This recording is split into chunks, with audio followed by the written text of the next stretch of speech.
Halo bosku, jumpa lagi dengan channel Masno22.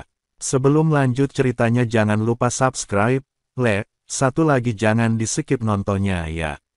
Terima kasih. Saat Chen Ping bergegas ke pesawat itu, Ji Yun sedang menjelaskan pesawat itu kepada Yao Mei. Saya melihat Ji Yun memegang tangan Yao Mei dan mengajarinya langkah demi langkah di belakang Yao Mei. Wajah Yao Mei sedikit merah, tapi dia sangat menikmatinya. Gerakan kedua orang ini sangat mesra. Bagi orang luar, mereka terlihat seperti pasangan muda. Karena mereka terlalu terlibat, tak satu pun dari mereka menyadari bahwa Chen Ping telah tiba dengan pesawat itu. Ketika Chen Ping melihat ini, dia hanya bisa batuk dua kali dengan sengaja. Mendengar suaranya, Ji Yun dan Yao Mei berpisah dengan panik. Ketika dia melihat itu adalah Chen Ping, wajah Yao Mei menjadi semerah pantat monyet, dan dia tidak berani menatap Chen Ping, seolah-olah dia ketahuan berselingkuh. Ji Yun tersenyum canggung dan berkata, "Tuan Chen, saya sedang mengajari Yao Mei cara mengendalikan pesawat. Ayo segera pergi ke dinasti Xiao." Chen Ping berkata pada Ji Yun. Melihat Chen Ping sangat cemas, Ji Yun bertanya, "Tuan Chen, apakah terjadi sesuatu?" "Berhenti bertanya, ayo pergi." Setelah Chen Ping selesai berbicara, dia memasuki kamar pesawat. Dia juga tidak ingin mengganggu kehidupan baik Ji Yun dalam mengikuti Yao Mei. Jika Ji Yun dan Yao Mei bisa bersama, kekhawatiran Chen Ping akan berkurang. Jika tidak, Yao Mei akan mengikutinya, dan Chen Ping tidak akan punya waktu untuk peduli padanya. Memasuki ruangan, Chen Ping mulai berlatih, dan aura di sekelilingnya menjadi semakin kuat. Dia harus menggunakan seluruh waktunya untuk meningkatkan kekuatannya. Anda tidak bisa selalu mengandalkan Tuan Xi. Tuan Xi juga mengatakan bahwa dia tidak akan membunuh musuh demi dia. Anda harus membunuh musuh Anda sendiri. Kali ini orang-orang dari Aula ke-10 menemukan Xiao Huang Chao lagi. Tampaknya pihak lain tidak takut dipukuli. Chen Ping memutuskan untuk tidak menunjukkan belas kasihan kali ini. Chen Ping telah dipromosikan ke alam Mahayana tingkat kedua. Meskipun alamnya telah meningkat dengan sangat cepat, yang paling tidak dimiliki Chen Ping sekarang adalah pengalaman. Meskipun dia telah mencapai ranah, kecepatan kultivasi Chen Ping sangat cepat sehingga dalam beberapa pertempuran, Chen Ping sangat tidak berpengalaman. Seringkali di alam yang sama, biksu dengan pengalaman bertempur bertahun-tahun lebih kuat daripada mereka yang tidak memiliki pengalaman. Saat berlatih, Chen Ping juga mengeluarkan slip giok dari formasi langit dan bumi. Dari 4 slip giok, Chen Ping hanya dapat membuka 1. Slip giok formasi lainnya tidak dapat dibuka, dan kesadaran spiritualnya tidak dapat masuk. Dia tahu bahwa ketika keempat slip giok formasi langit dan bumi dibuka, formasi langit dan bumi akan muncul, dan kemudian dia akan dapat menemukan kesempatan untuk menghancurkan formasi. Sekarang Chen Ping bahkan tidak tahu di mana formasi langit dan bumi berada, apalagi bagaimana cara menghancurkannya. Chen Ping mencoba menyuntikkan kesadaran spiritualnya ke dalam slip giok formasi kedua sedikit demi sedikit. Kesadaran Chen Ping seperti benang tipis, dan dia dengan hati-hati menyelidiki celah slip giok formasi kedua. Proses ini sangat sulit, seolah-olah dia berpacu dengan waktu dan melawan kekuatan segel yang tak terlihat. Butir-butir keringat berangsur-angsur terbentuk di dahinya, tetapi matanya bersinar dengan cahaya yang pantang menyerah. Dengan setiap upaya, Chen Ping bisa merasakan pantulan kekuatan segel. Itu adalah kekuatan kuno dan kuat yang tampaknya mengandung aturan dan ketertiban saat dunia pertama kali dibuka.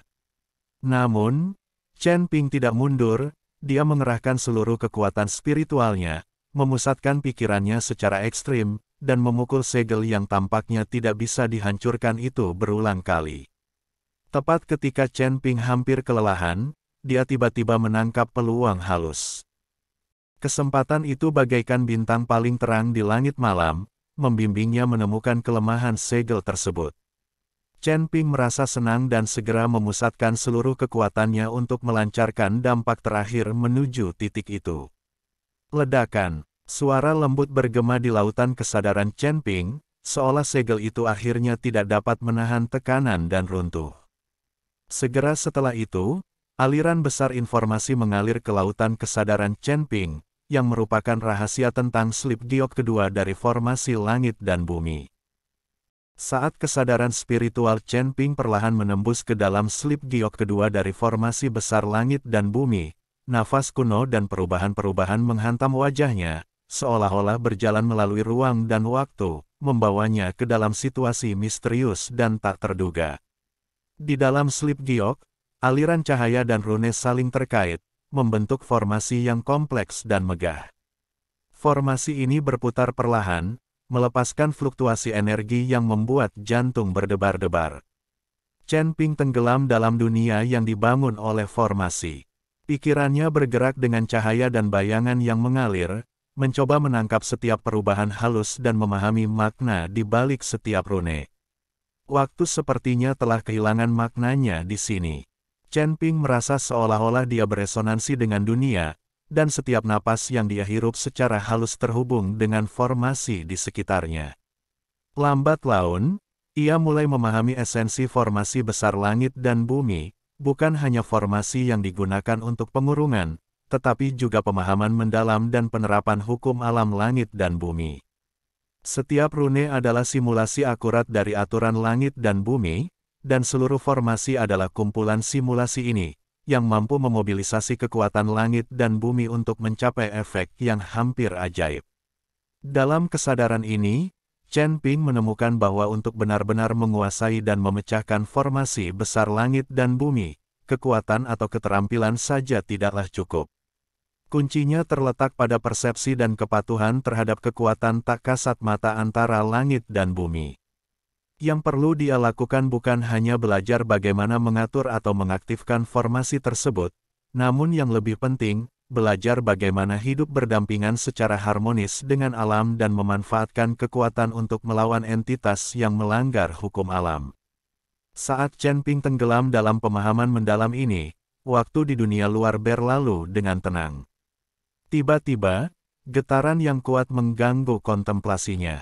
Chen Ping memulihkan pikirannya dan menemukan bahwa dia tidak hanya berhasil membuka slip giok formasi kedua, tetapi keadaan pikiran dan pemahamannya tentang formasi tersebut juga telah membuat lompatan kualitatif.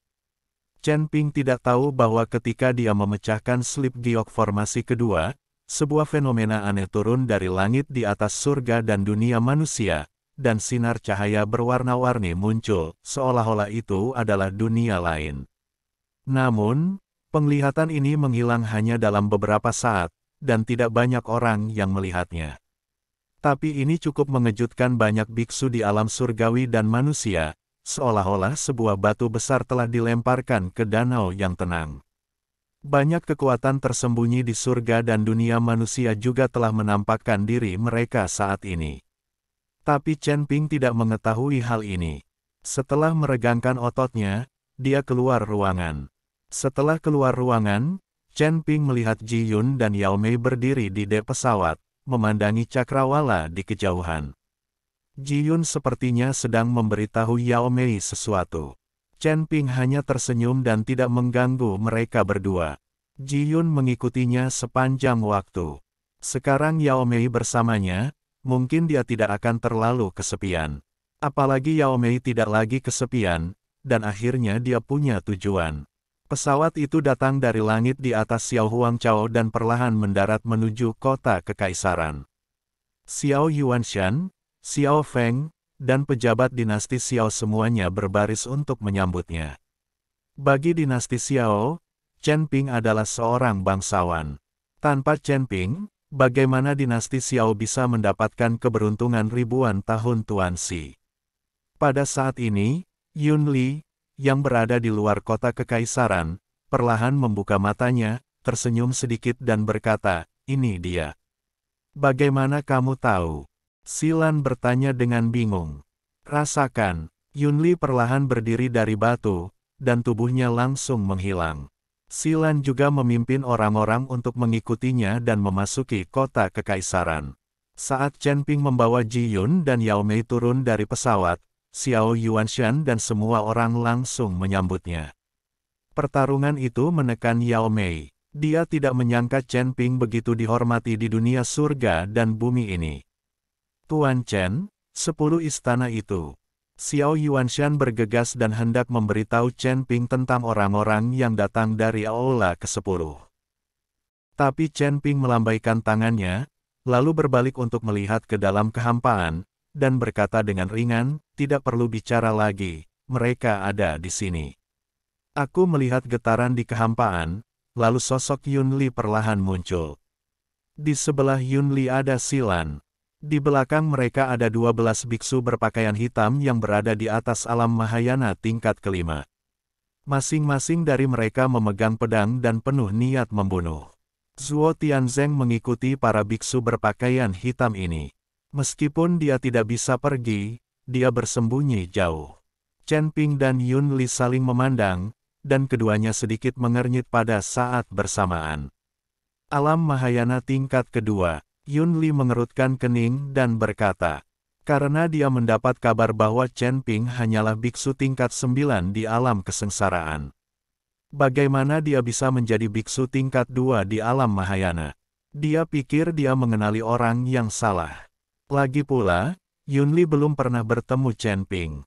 Ketika Xiao Yuanshan melihat ini, dia tercengang. Dia tidak menyadarinya sekarang, tetapi sekarang dia menyadari bahwa hanya dalam beberapa hari, Chen Ping telah dipromosikan ke alam Mahayana tingkat kedua sulit dipercaya. Zuo Tianzeng, yang mengikuti di belakang, sangat terkejut hingga rahangnya ternganga. Chen Ping, kamu, bagaimana kamu bisa menjadi alam Mahayana tingkat kedua? Zuo Tianzeng menunjuk ke arah Chen Ping dan berkata dengan tergagap. Chen Ping mengabaikan Zuo Tianzeng, tapi menatap Yun Li dan bertanya, apakah kamu mencari saya?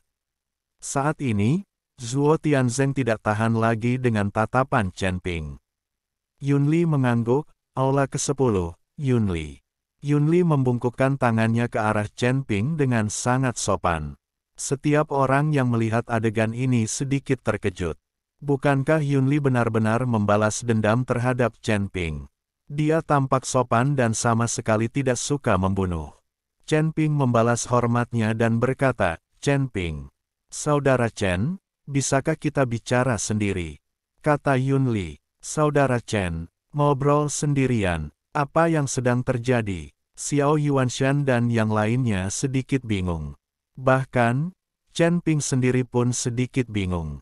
Dia tidak tahu jenis obat apa yang Yun Li jual di labu tersebut.